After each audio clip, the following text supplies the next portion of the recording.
દિલ્હી વાળાઓ તો કેટલી પાર્ટીને કાઢી મૂક્યા। અત્યારે દિલ્હીમાં ભારતીય જનતા પાર્ટીની સરકાર છે। કદાચ કોક તમારા ત્યાં દરવાજે આવે તો પૂછજો કે ટ્રેક્ટર ઉપર લાખ રૂપિયા સબસિડી તમે પંજાબમાં આપો છો।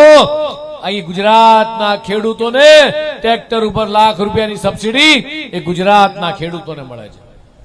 ઇરિગેશન હોય, ટપક પદ્ધતિ હોય, આ દરેકની અંદર ભારતીય જનતા પાર્ટીની ગુજરાત સરકાર હર હંમેશા ખેડૂતોની જોડે ઉભી રહી છે। હમણાં જ પંજાબની અંદર ખેડૂતોને લાઠીચાર્જ કરવામાં આવ્યો, પંજાબના ખેડૂતોને માર મારવામાં આવ્યો।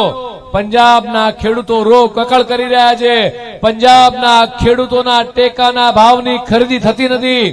પંજાબની અંદર ખેડૂતોના પૈસે ગુજરાતમાં અથવા બીજા રાજ્યોની અંદર મોટા મોટા હોર્ડિંગ લગાવવાના, એડવર્ટાઇઝમેન્ટ કરવાની, જુઠ્ઠું બોલવાનું, આ બધું જ પંજાબના લોકો અને દિલ્હી વાળી પાર્ટી કરી રહી છે। એક વખત આપણે કદાચ ભૂલા પડ્યા આવીશું, મને ભરોસો છે આ ભેંસાણના લોકો બીજી વખત ભૂલા નહીં પડે, મને પૂરેપૂરો ભરોસો છે। મિત્રો, હજુ સુધી તમે અમારી ચેનલને સબસ્ક્રાઇબ નથી કરી તો અત્યારે જ ન્યૂઝરૂમ ગુજરાતને સબસ્ક્રાઇબ કરો, ફેસબુક અને ઇન્સ્ટાગ્રામ પર ફોલો કરો। ત્યારે જ ન્યૂઝરૂમ ગુજરાતની યુટ્યુબ ચેનલને સબસ્ક્રાઇબ કરો અને ઇન્સ્ટાગ્રામ અને ફેસબુક પર ફોલો કરો। અપડેટ રહો, સત્યની સાથે રહો।